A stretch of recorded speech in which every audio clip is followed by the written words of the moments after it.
Assalamualaikum warahmatullahi wabarakatuh.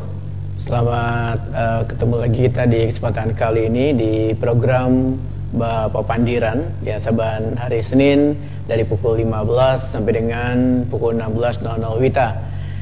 Nah, di kesempatan kali ini kembali kami hadirkan dari Perumdapal Domestik Banjarmasin, dan kali ini kami mengangkat tema mengenai sistem pelayanan Perumdapal Domestik Banjarmasin. Nah, sebagaimana biasa, nanti kami tentunya akan mengajak Anda bergabung melalui telepon maupun juga melalui WA di 0811 510076. Jadi buat Anda yang ada di rumah yang ingin bergabung, yang ingin mengetahui lebih jauh sebenarnya apa Perumdapal Domestik Banjarmasin, sekali lagi Anda bisa bergabung di telepon kami 0811 510076. Dan kesempatan kali ini kita kehadiran manajer teknik Perumdapal Domestik Banjarmasin, Bapak Deris Kusdinar. Assalamualaikum, Pak. Waalaikumsalam. Nah, satu lagi ada rekan kita ini, Pak Muknianto ya. Arianto. Mukni Arianto. Dan beliau ini biasanya berada di bagian pelayanan gitu, Pak. Iya. Supervisor pelayanan Perumdapal Domestik Banjarmasin. Nah, ada dua orang yang kami hadirkan kesempatan kali ini. Jadi ada dua orang nantinya akan bisa menjawab pertanyaan-pertanyaan Anda yang ada di rumah. Sekali lagi kami ulang buat Anda yang mau bergabung di 0811 510076. Baik, kita awal dulu dengan pertanyaan kepada Pak Diris. Pak Diris, ini kan sesuai dengan tema kita kali ini adalah sistem pelayanan Perumdapal Domestik Banjarmasin. Kita pengen mengulang dulu. Mungkin ada yang di rumah ini masih belum mengetahui sebenarnya Perumdapal Domestik ini apa, Pak? Baik, terima kasih Pak Ari. Jadi Perumdapal di Banjarmasin ini adalah perusahaan umum daerah pengolah air limbah domestik Banjarmasin. Ini adalah perusahaan daerah milik pemerintah Kota Banjarmasin, iya, yang ditugaskan untuk mengelola air limbah domestik. Air limbah domestik ini air limbah yang dihasilkan dari aktivitas kita sehari-hari, termasuk yaitu buang air besar, kemudian buangan-buangan cairan-cairan buangan sisa kegiatan kita, mungkin mencuci, mandi dan lain sebagainya. Nah, air limbah ini sebelum dibuang ke lingkungan sekitar itu harus dikelola, harus diolah. Nah, karena tadi mengandung zat-zat pencemar, sehingga air limbah ini harus dikelola, kemudian setelah bersih baru kita kembalikan ke lingkungan sekitar. Nah, inilah tugas dari Perumdapal di Kota Banjarmasin ini. Sebenarnya ini kan masalah limbah gitu ya. Ya, limbah. Jadi ini tugas yang paling berat lah dikatakan kepada Perumdapal Domestik Banjarmasin. Nah, sekarang kita berbicara dengan sistemnya seperti apa, Pak? Bisa kita kelola limbah-limbah yang ada di Banua ini atau di Kota Seribu Sungai ini? Iya, baik. Jadi sistem pelayanan pengolahan limbah domestik ini sesuai dengan Permen PU ya nomor 4 tahun 2017. Jadi di situ ada dua sistem pelayanan. Sistem pengolahan limbah domestik terpusat, kemudian ada sistem pelayanan pengolahan limbah domestik setempat. Nah, seperti apa yang terpusat? Yang terpusat itu air limbah yang dihasilkan dari rumah tangga itu akan dialirkan dalam satu jaringan perpipaan, kemudian dikumpulkan di satu titik instalasi pengolahan air limbah. Nah, jadi sistemnya nanti dialirkan, dikoneksi atau disambungkan ke sumber-sumber air limbah yang ada di rumah tangga. Kemudian kalau yang sistem setempat, nah yang sistem setempat ini ada limbah yang diolah di tempat yang menghasilkan limbah itu sendiri. Misalkan di rumah tangga itu ada namanya septic tank. Nah, septic tank itulah yang mengolah limbah-limbah air limbah domestik di tempat yang menghasilkan atau di rumah tangga tersebut. Nah, kemudian untuk lebih lanjutnya lagi, si septic tank ini suatu saat juga akan menghasilkan endapan yang harus dikuras. Nah, itulah nanti yang akan diambil, disedot oleh peralatan kita, mungkin truk tinja yang akan menyedot, kemudian akan dibawa ke instalasi pengolahan lumpur tinja. Jadi ada tahapannya, ada prosesnya di situ. Jadi dua sistem itu pelayanan. Jadi ada dua sistem pelayanan, Pak, yang dilakukan mau setempat dan terpusat. Nah, kadang-kadang kita, ini terpusat berarti kantor gitu, Pak? Ya, jadi terpusat itu instalasinya kita ada skala kota istilahnya. Kota, jadi misalkan kawasan tertentu, misal kami ada di Pekapuran, kantor kami itu adalah instalasi yang kedua kami, itu melayani wilayah klien luar, kemudian klien dalam, kemudian ada Pekapuran laut dan sekitarnya gitu, ada sungai baru juga. Nah, itu ada jaringan perpipaan yang dipasang, pipa induk, pipa sekunder, kemudian pipa ke rumah tangganya sendiri, pipa sambungan rumah yang dikoneksikan ke dalam jaringan pipa induk tadi, kemudian dialirkan ke instalasi pengolahan limbah yang ada di Pasar Pagi, kalau kantor kita di Pasar Pagi. Nah, itu sistemnya terpusat, jadi limbah itu mengalir dengan gravitasi, mengalir dengan sendirinya sampai ke instalasi pengolahan kita. Nah gitu. Jadi kalau terpusat ini ya tadi sistemnya dialirkan melalui jaringan perpipaan. Kebalikan dari PDAM gitu. Kalau PDAM mengirim air bersih ke rumah-rumah, nah kalau kita mengambil air kotornya, air limbahnya ke instalasi kita. Ya jadi ini kan yang tugas beratnya di situ Pak. Karena air kotor, air limbah yang dibuang gitu dan dikelola dengan baik. Gitu. Nah seandainya tidak dikelola sebenarnya kan tidak jadi masalah, mungkin seperti itu Pak. Tahu ada masalah Pak? Nah tentunya seperti saya sampaikan tadi ya, karena air limbah ini mengandung zat-zat pencemar ya, bekas dari kita, aktivitas kita. Seperti tadi mandi kita ada sabun segala macam, kemudian mencuci pakaian juga itu menghasilkan buangan yang menghasilkan sabun segala macam. Kemudian BAB kita juga, buang air besar otomatis itu juga kan kotoran kita itu mengandung zat-zat pencemar yang tidak boleh langsung sebenarnya dibuang ke air permukaan gitu ya, atau lingkungan sekitar kita. Nah jadi air tersebut sebelum sebelum dibuang ke lingkungan itu harus diolah dulu, dibersihkan dulu, ada baku mutu yang harus dipenuhi, aturan Permen LH gitu kan di situ. Dan setelah memenuhi baku mutu tersebut baru itu boleh dikembalikan ke lingkungan sekitar atau ke sungai sekitar yang terdekat. Oh iya, berarti yang kotor-kotor tadi diolah Pak? Diolah dulu, dibersihkan dulu, kotorannya bersih, tinggal yang keluar nanti yang disalurkan. Cairan yang sudah bersih. Sudah bersih. Ya. Berarti semua endapannya terkurung di instalasi kita, olah kita. Oh iya.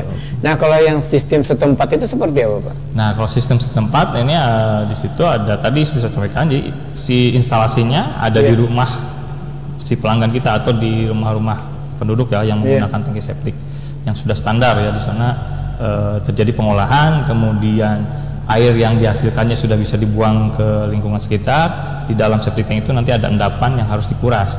Nah, baru nanti ada sistem pengangkutannya ya. Pelayanan dari Pemdapalda yaitu sistem pengangkutannya tadi. Kita menggunakan truk tinja atau yang kita roda 3 ada juga gitu kan. Nah, jadi nanti lumpur itu dibawa ke instalasi pengolahan lumpur tinja namanya. Nah, jadi nanti lumpurnya itu kita olah lagi gitu. Di situ kita pisahkan lagi cairannya, endapannya yang sudah jadi lumpur kering. Nah kita kita olah, kita bisa gunakan untuk reklamasi di lingkungan kita gitu, bisa bermanfaat lah nantinya gitu. Padahal kalau dipikir Pak, lebih mudah pakai jaringan sebenarnya Pak, kan langsung ke pusat. Betul, idealnya itu untuk wilayah kota Banjarmasin sebagai kota yang padat. Sebetulnya idealnya memang dengan sistem jaringan perpipaan, karena tadi space atau lahan untuk menempatkan BOV atau tangki septik itu juga di rumah-rumah juga, apalagi yang perumahan-perumahan padat itu sudah sangat sulit gitu kan untuk menempatkan tangki septik. Kemudian kondisi pasang surut. Nah kondisi pasang surut pun tangki septik ini kalau kondisi saat ini ketika pasang misalkan tuh sering terendam gitu kan. Nah idealnya kan sebenarnya tangki septik ini untuk in outnya tuh masuknya air limbah atau keluarnya air limbah itu tidak terendam oleh air pasang atau air banjir gitu. Jadi ya, makanya idealnya sebetulnya dengan jaringan perpipaan. Nah tapi karena memang keterbatasan dengan sarana jaringan perpipaan, ya tentunya kita jalankan dulu dengan sistem setempat. Mungkin kedepannya suatu saat mungkin bisa seperti itu Pak. Berarti karena adanya kendala tadi Pak, ada masalah perpipaan yang akhirnya menyebabkan bahwa tidak dilakukan setempat dulu. Karena untuk menjaga lingkungan biar bersih Pak. Nah jadi baru kita menggunakan yang namanya berjaringan tadi Pak. Yang berjaringan.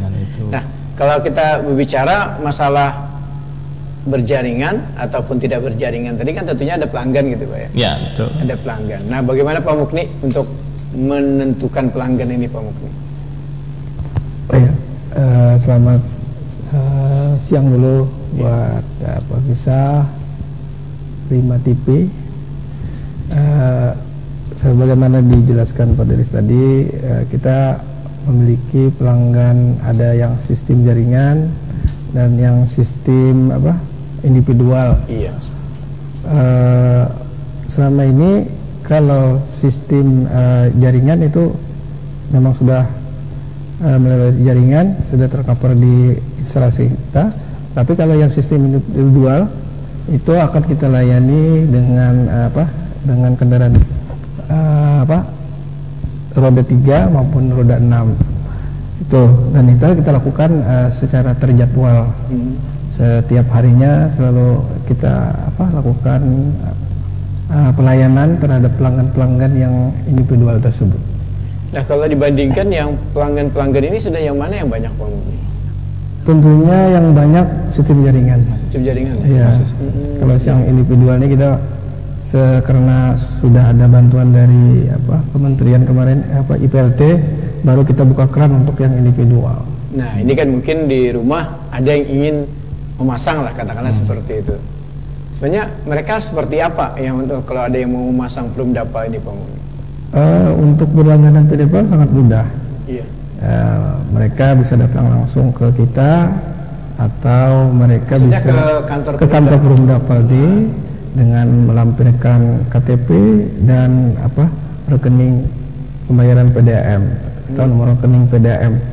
Dan kami juga berinovasi juga agar memudahkan masyarakat yang ingin berlangganan malas ke kantor kami, kami bisa jemput bola, kami yang datang sana, kami yang survei untuk lebih memudahkan pelanggan-pelanggan yang mau berlangganan dengan kami. Jadi berarti yang berlangganan ini rumahnya di mana aja bisa terlayani gitu ya? Bisa. Bisa Pak? Betul. Bisa dengan tadi kan sistem setempat atau terpusat tadi kan. Kalau yang sudah ada jaringan bisa langsung dengan terpusat tadi. Kalau yang setempat, nah itu penting di batas wilayah Banjarmasin. Itu bisa kita. Bahkan mungkin yang di luar pun masih bisa kita layani. Karena sistemnya kan mobile. Penting akses mobil kita bisa masuk ke lokasi tersebut bisa kita layani. Kalau yang di luar udah pernah terlayani Pak Mukni? Alhamdulillah bisa kita layani di luar kota Banjarmasin, sudah banyak yang kita bekerja sama dengan Prumdapaldi. Seperti perusahaan-perusahaan di daerah-daerah luar, daerah mana Pak Mukni? Paling jauh kita sudah sampai Kota Baru. Itu udah terujung Pak Mukni, bukan paling jauh. Iya. Itu udah paling ujung. Berarti Kota Baru pun ternyata menggunakan Prumdapa domestik gitu ya. Iya. Nah, kenapa kita di Banjarmasin tidak kan seperti itu? Betul. Iya, jadi paling tidak yang ada di rumah saat ini kan bisa menggunakan ini nantinya untuk mengelola limbah mereka. Nah, kalau yang dikelola yang di katakanlah Kota Baru sama dengan yang dilakukan di Banjarmasin apa? Sama. Iya. Iya. Jadi kita jemput juga tapi kita ada MOU biasanya karena dia perusahaan-perusahaan, tapi tidak berlangganan. Tidak berlangganan maksudnya tidak berlangganan ketika bayarnya yang per bulan bukan. Jadi seperti kayak on call. Jadi mereka itu untuk pengelolaannya kita jemput limbahnya, kita kelola di tempat kita. Kalau yang di daerah di Banjarmasin kan itu individual bisa berlangganan dengan kita karena pembayarannya rekening dari PDAM kan, dan itu di wilayah Banjarmasin juga. Kalau daerah lain kita tidak bisa kita anggap sebagai pelanggan. Nah, kalau berbicara masalah on call, berarti Banjarmasin pun bisa melakukan itu loh Pak? Bisa. Rumah-rumah bisa melakukan itu? Bisa. Jadi sistemnya yang setempat ini, kalau kita tambahkan jelaskan, jadi yang setempat ini memang secara aturan untuk septic tank yang sudah standar, itu sebenarnya pengurasan itu per 3 tahun sekali sesuai dengan itu, ya per 3 tahun sekali untuk rumah tangga. Jadi penuh tidak penuh per 3 tahun sekali itu harus dikuras. Tapi ternyata di tempat warga itu sampai puluhan tahun Pak. Nah, karena mungkin nanti masih bentuk kotak ulin yang masih bolong ya, maksudnya itu bisa bertahun-tahun nggak dikuras. Nah, kecuali nanti kalau rumahnya sudah diuruk kiri kanan sudah nggak bisa pasang surut jalan gitu, nah itu biasanya banyak permasalahan yang kita temukan di lapangan. Nah, jadi seperti yang di luar kota pun tadi saya tambahkan sedikit dari Pak Mukni, kerjasama MOU dengan sebuah perusahaan. Nah, perusahaan pun karena ada aturan ya, mereka harus mengolah limbah domestiknya. Mungkin di lokasi perusahaan tersebut tidak ada, mungkin pelayanan itu kerjasama dengan kita. Nah, itu ada di MOU itu perjanjian sistem pembayarannya, berapa kali kita mengangkut gitu kan di sana gitu pelayanan. Intinya kalau limbah domestik ini kalau memang sudah standar septic tanknya itu paling lama 3 tahun sekali yang kita kuras. Nah, kalau di Kota Baru mungkin bisa setahun sekali ya, minimal setahun sekali itu. Minimal setahun sekali untuk melakukan pengurasan dana. Ini yang ada di rumah saat ini adalah sesuatu yang harus diketahui paling tidak gitu. Untuk menjaga lingkungan kita biar bersih nyaman lah. Nyaman itu sesuai dengan motonya. Sesuai dengan motonya kita jadi paling tidak kita harus ingat menjaga lingkungan, jangan sampai nanti kan akhirnya kita juga yang merasakan gitu. Betul. Anak cucu kita nanti warisan lingkungan. Bukan yang. Iya. Nah kita kan ini paling tidak lebih banyak kita membicarakan masalah pemasangan ini Pak. Ya. Nah pemasangan. Nah kalau Pak Mukni, kalau ke kampung-kampung itu seperti apa Pak? Cara biar orang bisa tertarik gitu Pak? Ya selama ini kita sering melakukan sosialisasi ke warga-warga yang ada jaringan pipa air limbah. Kemudian kita juga ke masyarakat yang di wilayah yang memang bukan ada jaringan, kita tetap lakukan sosialisasi juga.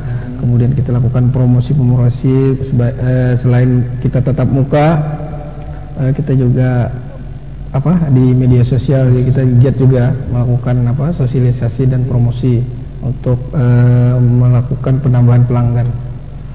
Memang saat ini respon masyarakat masih kecil ya.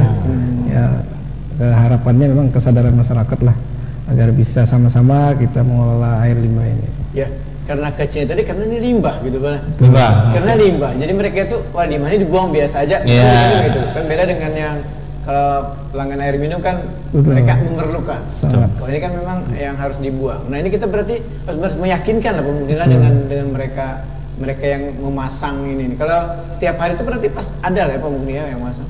Kalau setiap hari tidak juga sih Pak. Biasanya kadang ada yang sebulan sekali lah.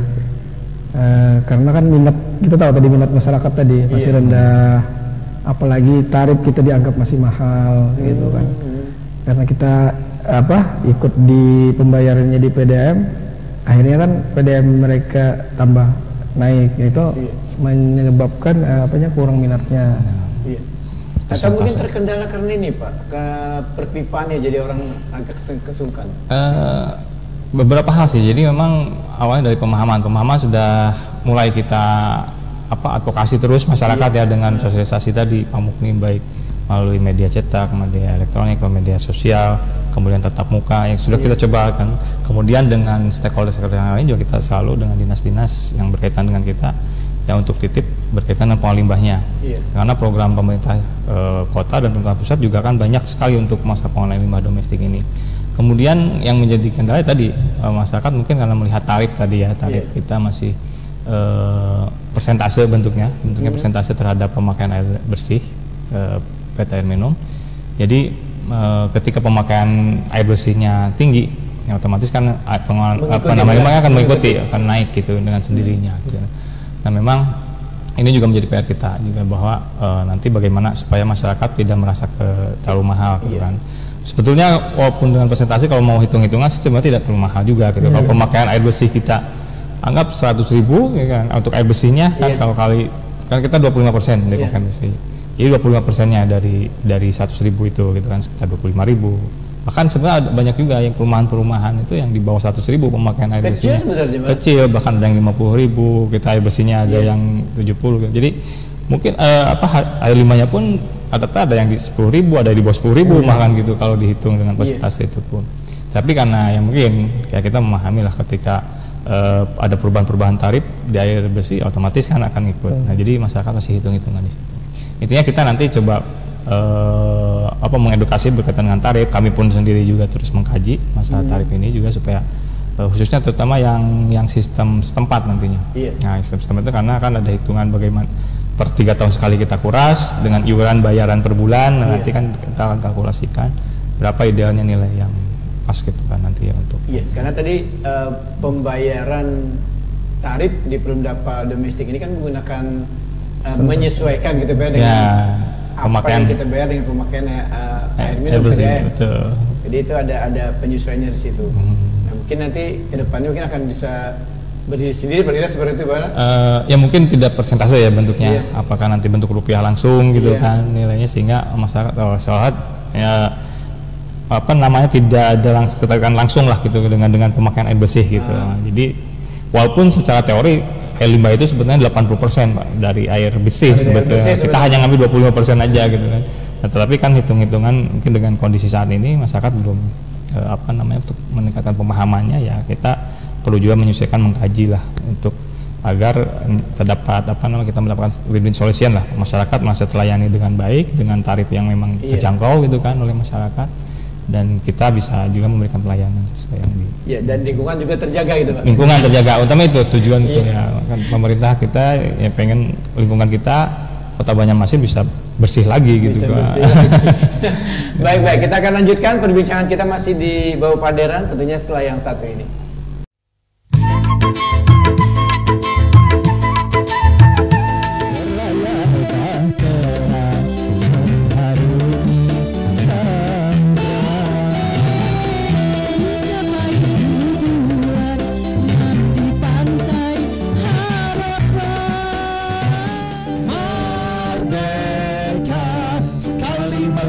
Tetap merdeka. Kau yang menyirami dan meracuni, cinta kau permainkan penuh birahi.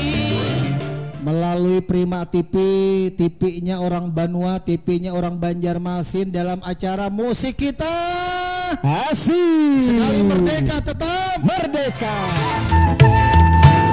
Saksikan Dangdut Prima saban hari Kamis pukul 16 waktu Indonesia Tengah hanya di Prima TV. Baik, kita lanjutkan di Bawah Panderan kita, dan sekali lagi Anda yang mau bergabung silahkan di telepon kami 0811 51 0076 dan sistem pelayanan Perumdapal Domestik Banjarmasin. Kita bicara masalah sistem sekali lagi, dan ini adalah berkaitan dengan masalah limbah untuk menjaga lingkungan kita nantinya agar bersih dan nyaman sesuai dengan yang disampaikan yang jadi tagline-nya Pemko gitu Pak. Ya, betul. Pemerintah Kota Banjarmasin. Kota Baiman. Baik, kita lanjut lagi Pak, dan kita sambil menunggu telepon sekali lagi, kalau ada telepon atau WA ya. WA di 0811 51 0076.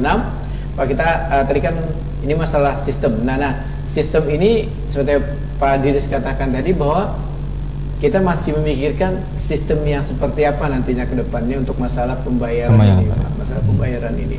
Karena tentu saja masyarakat kan kadang-kadang melihat ini apa gitu, apalagi gitu, pembayaran apalagi gitu. Nah, kalau sistemnya langsung, ini kan cukup nyaman sebenarnya Pak masyarakat menerimanya Pak, daripada dikait-kaitkan dengan adanya perusahaan yang lain gitu, Pak. Ya baik. Untuk sistem tarif jasa pelayanan ini memang kita saat ini kan menggunakan dengan persentase dari pemakaian air bersih PDAM. Untuk sistem penagihan mungkin kami tetap kerjasama dengan PDAM ya, karena institusi PDAM hampir 100% lah pelayanan air bersihnya kan di Kota Banjarmasin, sehingga sudah menjangkau semua kalangan masyarakat Kota Banjarmasin kan untuk pembayaran tarif penarikan tarifnya kan, penarikan tarifnya tadi, sehingga kita pun memang sesuai instruksi dari pemerintah kota juga untuk efektivitas penarikan pasti akan tetap bekerjasama dengan perusahaan air minum PT Air Minum Banjarmasin. Nah, kemudian kita masalah struktur tarifnya aja nanti yang sedang kita godok atau kita pelajari lagi berkaitan dengan tadi besaran tarifnya tadi. Memang untuk yang sistem jaringan itu kita tidak ada perubahan, tetap yang 25%, karena itu otomatis semua air limbah atau air limbah yang sudah dihasilkan kan koneksi nyambung langsung ke jaringan PPPan kita, jadi dia 24 jam akan koneksi terus. Kapanpun mereka buang air limbah otomatis kan akan mengalir ke tempat kita, ke IPAL kita. Nah, yang sedang kita coba perhitungan lagi tarif jasa pelayanan ini untuk yang sistem setempat tadi. Nah, karena hitungannya dengan kubikasi berapa septic tank yang kita kuras kan, berapa banyak per satu rumah itu, kemudian nanti akan dihitungkan jumlah layanannya kan. Nah, berapa ritasinya, mungkin kemudian berapa jaraknya, nanti ada hitungan-hitungan itu nanti akan keluar berapa sih nilai iuran per bulannya. Nah, karena akan dibayarkan tetap melalui rekening PDAM. Nah, ini per bulan kan otomatis bayarnya. Nah, nanti di situ kita akan memperhitungkan untuk otomatis kita juga melihat klasifikasinya ya. Untuk rumah tangga kan mungkin berapa gitu nanti per bulannya, untuk niaga berapa per bulannya gitu, untuk niaga besar berapa juga gitu. Nanti ada klasifikasinya juga. Nah, ini sudah ada kelasnya gitu Pak? Sudah ada kelasnya. Klasifikasi rumah tangga ini dan ini kan itu sudah dilakukan gitu. Ya, sudah kita kaji. Perda Pak itu Pak? Ya, kalau perda memang di situ tidak secara eksplisit menyampaikan berkaitan klasifikasi untuk tarif jasa pelayanan, tapi nanti ada di peraturan wali kota, mungkin nanti yang akan lebih detailnya gitu di situ. Pak, kalau untuk masalah pemasangan ini, apakah ada suatu keharusan Pak? Apakah di perda itu ada bunyi seperti itu?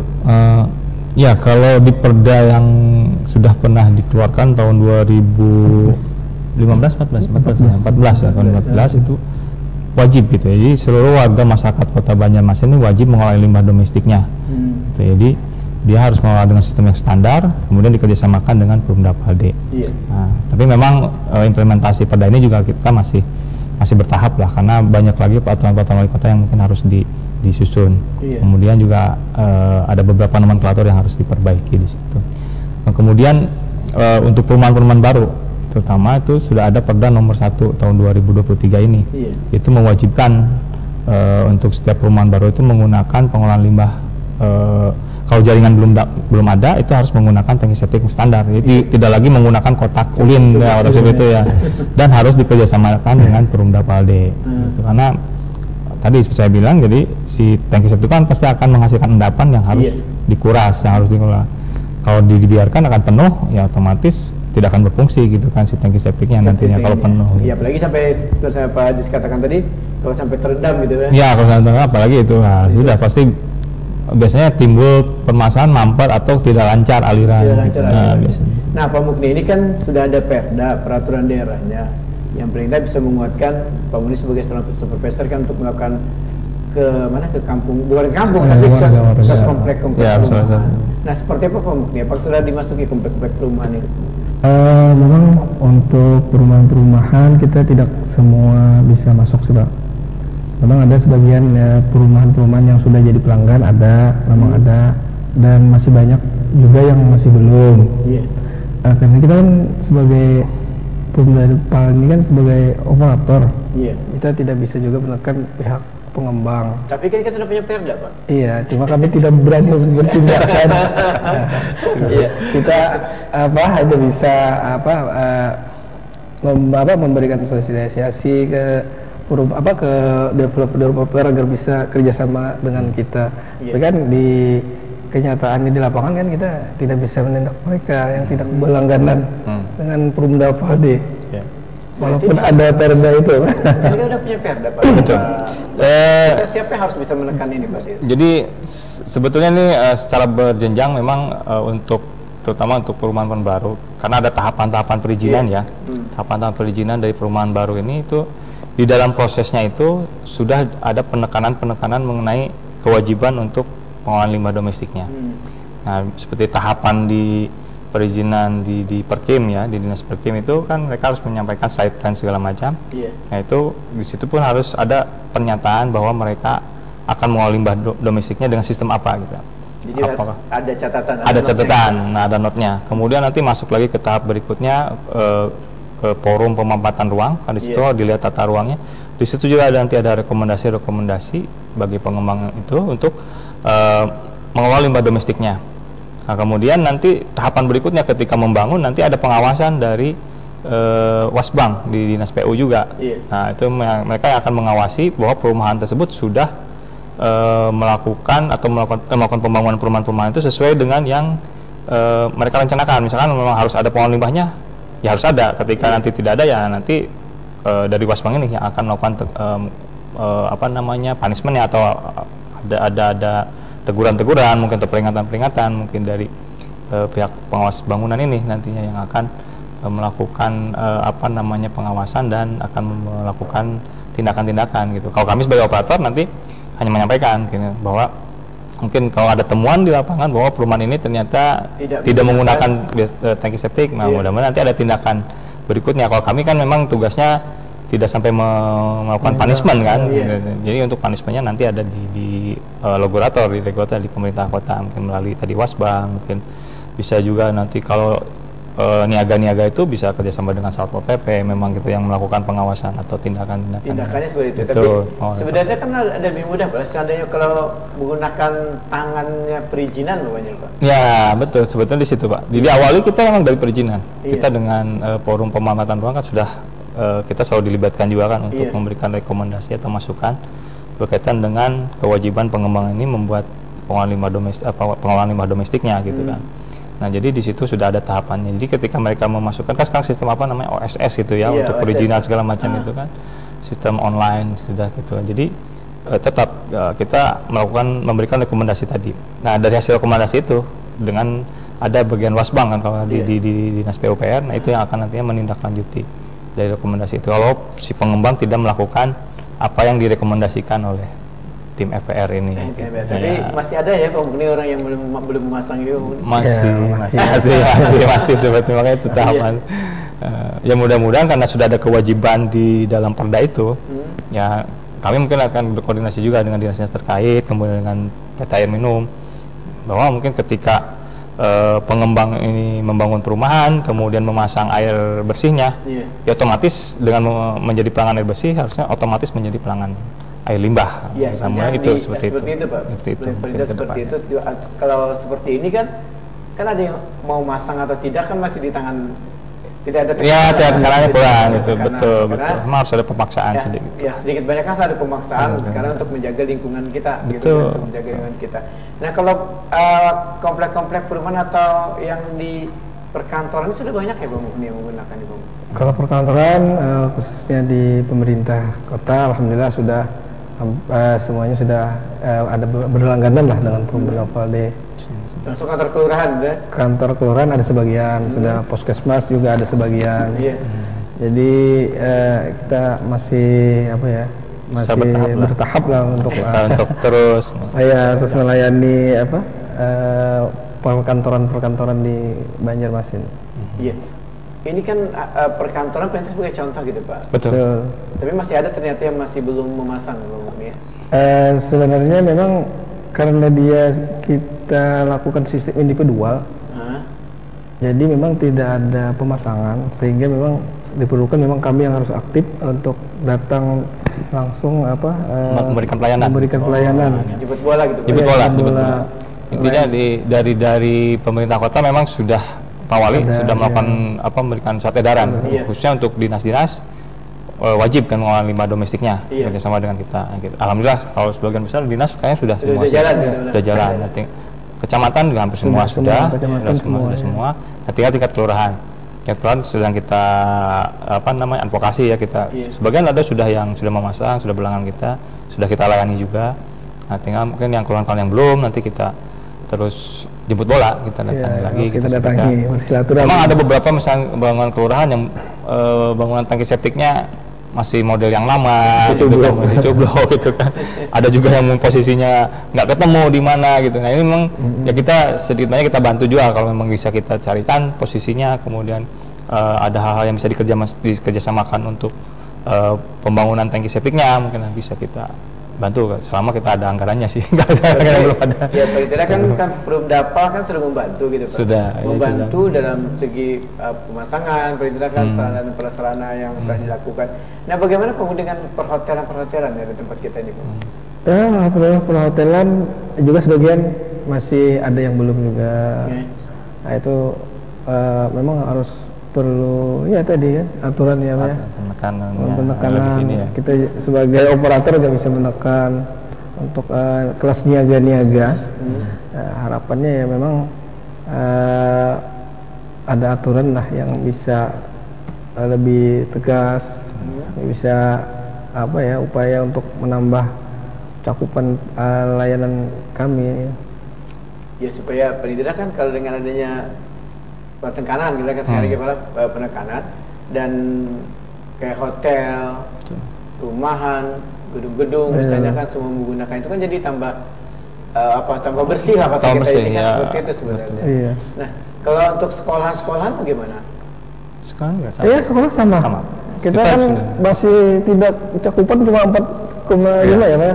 Artinya masih banyak lagi masyarakat Banjarmasin baik itu perkantoran, niaga-niaga yang masih belum berlangganan dengan kami.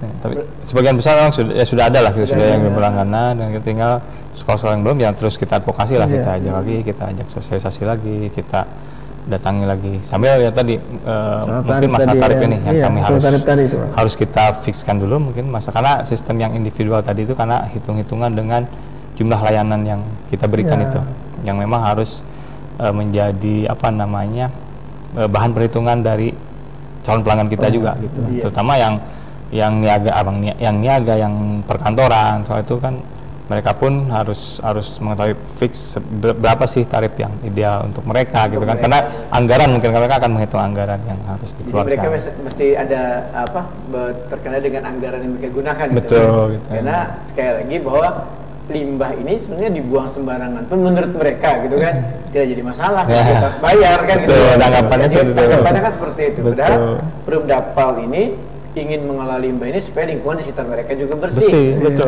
Tujuannya kan seperti itu. Tapi memberikan pemahaman ini masih sulit Pak dengan mereka ini. Yang bertahap lah memang kita pemahaman ini selain hitung-hitungan nilai rupiah terhadap keuntungannya bahwa lingkungan kita bersih itu. Nah kita harus benar-benar kita menjelaskan bahwa dengan tarif sekian, dengan nilai sekian itu semua kecil gitu dibanding dengan manfaat yang akan diterima gitu kan, dengan lingkungan yang bersih segala macam. Seperti niaga-niaga itu kan, hotel-hotel juga kalau mereka tidak mengelola limbahnya dengan benar, biasanya tetangga-tetangga sekitar itu yang akan komplain yang akan terpengaruh atau terdampak gitu kan nantinya gitu. Jadi ya idealnya mereka kalau memang sudah punya pengolahannya sendiri ya lebih bagus ya pengolahan sendiri. Nah, tetapi kan dari pengolahannya itu pun mereka ada endapan atau sisa pengolahannya itu yang harus dibuang juga. Biasanya ada endapan lumpurnya. Nah, itu yang bisa kita kerjasamakan gitu dengan hotel terutama gitu ya. Oh, walaupun mereka sudah bisa mengolah sendiri, boleh? Iya, biasa hotel besar itu punya instalasi sendiri sebetulnya gitu kan. Tapi kan mereka pun harus memperhitungkan air hasil olahan, sudah bisa dikeluarkan, tapi lumpur yang diendapkan di instalasinya, mereka harus membuang juga kan kemana gitu. Harus dikelola. Nah, ya harusnya itu bisa dikerjasama dengan kita gitu. Berarti kan kembali ke masalah sosialisasi gitu, sosialisasi, edukasi, sosialisasi. Yang harus lebih gencar nih, Betul. Nah, kalau dari Pak pelayanan sendiri Pak, mungkin untuk sosialisasi ini biasanya diprogramkan di mana-mana aja Pak Mungkin biasanya? Kita ada program untuk niaga, kemudian untuk perkantoran, masyarakat, dan juga kita ada edukasi ke sekolah-sekolah dunia pendidikan. Kita sering lakukan itu, dan kita juga kadang kalau di dunia pendidikan kita gandeng bersama komunitas kadang. Nah, kita melakukan edukasi kepada pelajar-pelajar. Jadi mereka pun sudah mendapatkan ini ya, sudah mendapatkan bagaimana cara mengelola lingkungan yang baik sebenarnya. Ya tinggal kesadaran daripada orang-orang di sekitar mereka aja lagi kan. Kita kan untuk berlangganan atau tidak kan kembali kepada ke rumah mereka lagi, ke rumah mereka lagi. Karena kita kan tidak bisa melakukan pemaksaan sekali lagi Pak, tidak bisa melakukan pemaksaan, tidak bisa melakukan penekanan karena walaupun kita sudah memiliki peraturan daerah yang harus dilakukan. Nah ini sebenarnya lebih dioptimalisasikan ke pengembang Pak ya Pak untuk seperti itu. Ya, salah satu yang menjadi sasaran yaitu pengembang karena saya lihat pertumbuhan perumahan baru itu juga sangat banyak, luar biasa. Saya lihat ya ketika ikut dilibatkan di dalam forum pemamatan ruang tadi, itu hampir dalam 1 bulan itu berapa perumahan gitu yang memajukan izin gitu kan. Jadi cukup banyak gitu kan perkembangannya, pertumbuhan perumahan di Kota Banjarmasin. Nah, tapi memang tidak kalah penting ya untuk perumahan-perumahan yang lama juga ini memang harus tetap kita edukasi. Dan sebenarnya perda-perda tadi sudah ada ketentuan punishmentnya ya sebenarnya ketika melanggar gitu ya. Tetapi ya tadi penerapan perda ini yang harus lebih tegas gitu tadi memang gitu. Cuma ya tadi lah kadang mungkin harus tetaplah mensosialisasikan mungkin lebih utama mencoba mengajak dulu lah gitu sebelum kita menerapkan yang lebih tegas gitu. Berarti kan ada tingkat kesulitan sini Pak? Ya, ada kesulitan di situ ya sebetulnya. Ada tingkat kesulitan untuk melakukan edukasi seperti ini. Nah, ini kan sudah sering Pak dilakukan sosialisasi mereka dikatakan tadi kan sudah dilakukan dan edukasi pun kepada masyarakat sudah dilakukan. Cara apa lagi sebenarnya Pak yang harus dilakukan di Perumdapal domestik Pak agar paling tidak ya separuh lah orang Banjarmasin ini paling tidak kan menggunakan Perumdapal lah. Ini seperti itu. Ya memang harus semua stakeholder ini sih ya, bergerak semua gitu ya. Dan tadi yang perumahan tadi teman-teman stakeholder mungkin terus di perizinannya, di pengawasan bangunannya itu bergerak semua. Jadi ketika ada yang belum melakukan pengolahan limbah domestik sesuai aturan, ya mungkin harus tadi dikeluarkan mungkin peringatan-peringatannya, menyurati menegurnya gitu kan, sehingga menjadi perhatian gitu dari baik institusi ataupun ya secara individual juga gitu kan mungkin. Nah, di situ lah mungkin kerjasama ini yang harus kita perkuat. Kemudian ya kami sendiri juga mungkin PR bagi kami juga di Perumdapalda untuk membuat inovasi-inovasi mengajak bagaimana masyarakat lebih memahami lah untuk pengolahan limbah ini gitu. Iya, berarti kita harus menggaungkan terus di mana? Iya, jangan sampai putus gitu. Karena kan hubungannya dengan kebersihan, hubungannya dengan kesehatan. Kesehatan gitu. Betul. Dan kesehatan warga. Nah, kita akan lanjutkan kembali bincang kita tentunya setelah yang satu ini.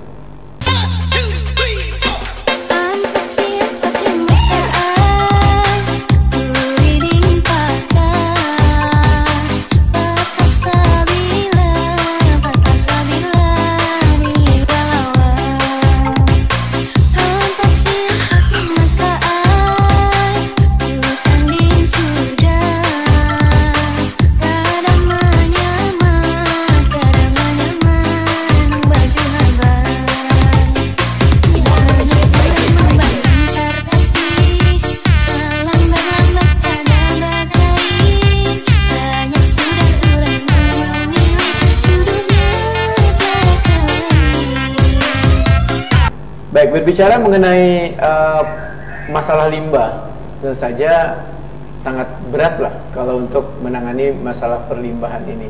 Tetapi ternyata Perumdapal Domestik Banjarmasin pun terus melakukan edukasi, sosialisasi kepada warga yang ada di Kota Banjarmasin ini, tidak hanya di perumahan, tapi juga di gedung-gedung milik pemerintah maupun milik swasta. Tapi itu saja edukasi dan sosialisasi yang mereka lakukan ternyata masih ada mentok-mentoknya gitu ya, masih ada mentok-mentoknya. Tapi tetap harus semangat untuk melakukan menjaga kebersihan Kota Banjarmasin yang tercinta ini.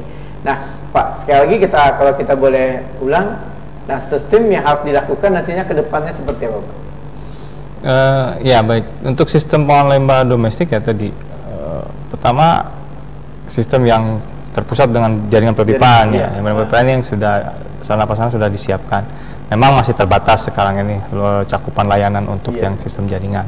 Nah kemudian yang sistem individual, jadi jangan lagi masyarakat Kota Banjarmasin membangun rumah itu menyediakan pengolahan limbahnya itu dengan kotak-kotak cubluk yang terbuat dari ulin, tetapi harus menggunakan dengan tangki septik yang standar gitu, yang baik itu pabrikasi ataupun yang cor beton gitu ya, membuat sendiri dengan cor beton tetapi kedap air gitu. Jangan lagi yang cor beton bisa boleh? Bisa.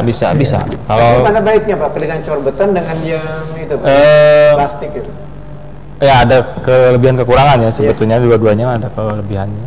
Intinya kalau yang plastik ini atau yang pabrikasi yang memang terbuat dari fiber itu memang kita perlu konstruksi juga untuk penanamannya gitu supaya dia tidak terpengaruh oleh air pasang surut tadi, karena kalau plastik ini ketika kosong biasanya terangkat oleh air gitu ya. Jadi itu harus ada penahannya juga, harus bagus, harus kuat. Yang cor beton juga ya itu kelemahannya memang karena kita ini kota air ya, jadi ketika kita melakukan pengecoran di tempat itu juga hasil kualitas cor-cornya agak kurang bagus sebetulnya. Ya, memang betul-betul harus kering dulu waktu melakukan pengecoran itu. Nah jadi memang dua-duanya bisa dilakukan. Nah tapi yang pasti kita sarankan masyarakat tidak lagi menggunakan kotak cubuh kayu ulin yang memang bolong di bawahnya itu, karena itu masih terjadi pencemaran kan di karena bawahnya kan bolong Pak, ya kan rapi, hanya rapi tertutup gitu kan, atasnya bawahnya bolong. Pak sebenarnya berapa harga yang fiber itu? Fiber itu macam-macam sih, memang untuk yang kapasitas untuk 5 jiwa itu ya antara 3 sampai 5 jutaan lah mungkin kurang lebih di toko-toko yang sudah ada itu. Ya harga-harga seperti itu sih untuk rumah tangga. Untuk rumah tangga. Tapi kalau untuk di perumahan mungkin bukan perumahan yang menyediakan. Yang menyediakan ya, kewajiban mereka menyediakan itu. Sebenarnya bukan kewajiban mereka. Tapi kalau untuk yang di kampung yang pengen melakukan itu, berarti mereka kalau ingin berlangganan ya. Itu berarti Perumda apa yang menyediakan itu? Ya memang ada dua sistem. Memang saat ini kami memang belum ada anggaran yang cukup banyak ya untuk penyediaan itu. Tapi nanti sebetulnya pemerintah kota melalui Dinas PUPR kan memang saat ini juga terus melakukan program penggantian tangki septik. Ya, bentuk bantuan-bantuan yang gratis, ada dari DAK juga dari pusat gitu. Nah, mudah-mudahan kalau memang masyarakat sudah ada keinginan bisa mengajukan lah, coba-coba dulu mengajukan dulu kan ke pemerintah kota gitu, melalui ke Dinas PU gitu kan, bahwa rumahnya mungkin sudah siap pengen diganti tangki septiknya atau mau mengganti tangki septik itu.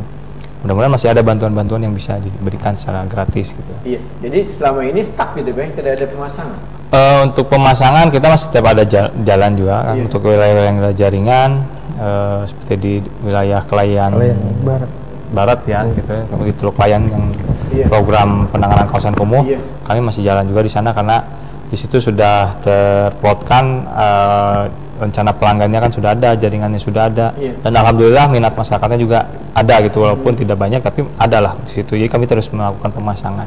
Kemudian untuk yang setempat, sementara ini yang kita galakan ya memang melayani yang sudah tangki septiknya yang sudah standar gitu ya, kita bisa. Tapi yang belum standar pun kalau memang dia minat bisa berlangganan dulu dengan kita. Jadi nanti ketika kita sudah ada program untuk penggantian tangki septik, itu menjadi program kita juga untuk bisa membantu mengganti ke depannya. Oh, jadi masih ada cara gitu. Ada cara, ada peluang lah. Ada peluang termasuk tadi mendatangkan mobil gitu ya. Untuk mendatangkan mobil untuk melakukan penyedotan yang tidak bisa terlayani pemasangan gitu Pak. Ya, pemasangan dengan sistem bisa untuk dilakukan. Nah, kalau mereka melakukan itu tuh sebenarnya tarifnya mahal nggak Pak? Sebetulnya saat ini tarifnya kan masih persentase. Jadi ada dua tarif. Yang tarif normal itu 25% dari pemakaian air bersih PDAM tadi. Kemudian untuk yang masyarakat berpenghasilan rendah 12,5% dari harga pemakaian air bersih juga gitu. Tetapi yang 12,5% kita gunakan juga untuk layanan lumpur tinja terjadwal ya. Jadi untuk layanan lumpur tinja terjadwal kita gunakan tarif yang 12,5% itu, tidak 25% gitu. Dan mereka di mana sih bisa terlayani, Pak? Bisa terlayani gitu, untuk rumah tangga ya, untuk rumah tangga. Ya, kalau untuk perkantoran masih 25% ya. Gitu. Oh iya, jadi mobil-mobil yang ada di Perumdapal ini siap untuk melayani untuk datang ke tempat mana saja gitu, Pak? Ya, yang penting bisa akses lah, bisa. Akses mobil bisa masuk. Kalau paling kecil sampai roda 3 gitu ya. Paling tidak bisa terlayani dengan dan panjangnya pipa kita tuh sampai 35 meter lah. 35 meter. Berarti sudah cukup banyak juga pemerintah untuk melakukan pelayanannya on-call di Bang. Banyak. Ada lah. Ada terus. Iya. Jadi berarti kan sudah ada banyak kesadaran warga juga Pak untuk menjaga lingkungannya, walaupun adalah. Karena kan mereka kan tidak bisa untuk memasang berjaringan begitu. Betul. Atau karena minta pasangkan tapi masih belum ada. Ya, seperti itu bisa juga karena kondisi tadi ketika sudah tidak bisa membuang kemana-mana atau pembuangannya sudah tidak lancar, nah itu biasanya ya kita solusinya. Jadi kalaupun misalkan masyarakat yang tadi masih kondisinya masih septic tank yang lama tetapi memang tidak bisa kondisi tanahnya sudah nggak bisa menampung, tidak pasang surut sudah tidak berfungsi lagi, sehingga septiknya cepat penuh atau aliran toiletnya tidak bisa lagi lancar, itu bisa berlangganan dengan kita bantulah kita menguraskan juga gitu. Walaupun masih yang lama gitu ya. Jadi tidak ada masalah kalau kita bantu lah gitu, kita bantu dulu untuk menjaga lingkungan. Tadi kan Perumdapal tetap membantu untuk mendatangkan mobil-mobil angkut ini mobil angkut ke ini. Oke Pak Diris, mungkin ada yang ingin disampaikan kepada masyarakat yang ada di Kota Banjarmasin ini Pak sebelum kita closing. Ya, baik, terima kasih atas kesempatannya yang baik ini. Tentunya kami dari Perumdapal D selaku operator pengalihan limbah domestik yang mengimbau warga masyarakat Kota Banjarmasin sebagaimana yang ada aturannya gitu dalam Perda bahwa setiap orang harus mengelola limbah domestiknya. Nah, jadi mari kita sama-sama memanfaatkan sarana prasarana yang sudah ada, yang sudah dibangun oleh pemerintah kota maupun pemerintah pusat. Kemudian juga sarana prasarana baik yang individual juga yang sudah terbangun, yang sudah dibantu oleh pemerintah kota. Mari kita sama-sama memanfaatkan sarana prasarana ini untuk pengolahan limbah domestik kita. Bagi yang belum pun, mari kita bekerja sama untuk melakukan pengolahan limbah domestik itu bersama dengan kami ke Perumdapal Kota Banjarmasin, sehingga tadi lingkungan kita bisa terjaga dengan baik, kebersihan lingkungannya bisa terjaga, kemudian bisa kita wariskan untuk anak cucu kita lingkungan yang bersih, yang sehat yang gitu bersih, ya. Jaga dan sehat gitu Ya, ya. betul. Pak Mukni ada yang ingin sampaikan dengan warga Kota Banjarmasin? Ya, sampaikan bahwa sudah saatnya kita sebagai warga Kota Banjarmasin untuk peduli terhadap air limbah domestik ini, karena dengan kita mengelola air limbah domestik baik dan benar, maka pencemaran kualitas sumber air mata air kita bisa terjaga, dan itu luar biasa dampaknya kalau kita tidak melakukan pengelolaan air limbah domestik. Nah, ini dampak gitu ya yang kita bicarakan adalah dampak yang sangat luar biasa. Dan tentu saja untuk pemirsa yang ada di rumah, kalau kita ingin menjaga lingkungan kita bersih, nyaman, dan juga lingkungan kita tentunya sehat, kenapa tidak harus berlangganan dengan Perumdapa Domestik Banjarmasin? Karena hanya dengan membayar sekitar 12%, Pak. 12,5% dari pembayaran rekening PDAM Banjarmasin, Anda sudah mendapatkan pelayanan yang sangat maksimal. Jadi kalau Anda ingin berlangganan Perumdapa, Anda bisa datang ke kantor mereka, itu di Jalan Pasar Pagi. Dan Pasar Pagi, atau kalau orang dulu nyebutnya Pasar Baras. Pasar Baras, ya. Kawasan Pasar Baras di Teluk Layan. Jadi Anda bisa datang ke sana, Anda bisa juga bertanya-tanya mengenai apa saja dan bagaimana cara persyaratannya. Anda bisa datang ke sana dan Anda bisa datang ke bagian pelayanan gitu ya. Anda bisa datang di bagian pelayanan di kawasan kantor Perumdapa Domestik Banjarmasin. Saya Alman Gilirian, ucapkan terima kasih atas kebersamaan Anda. Mudah-mudahan kita ketemu lagi dan kita bicara terus untuk menjaga lingkungan kita berhasil bersama dengan Perumdapa Domestik Banjarmasin, dan kita bersama. Assalamualaikum warahmatullahi wabarakatuh. Waalaikumsalam warahmatullahi wabarakatuh.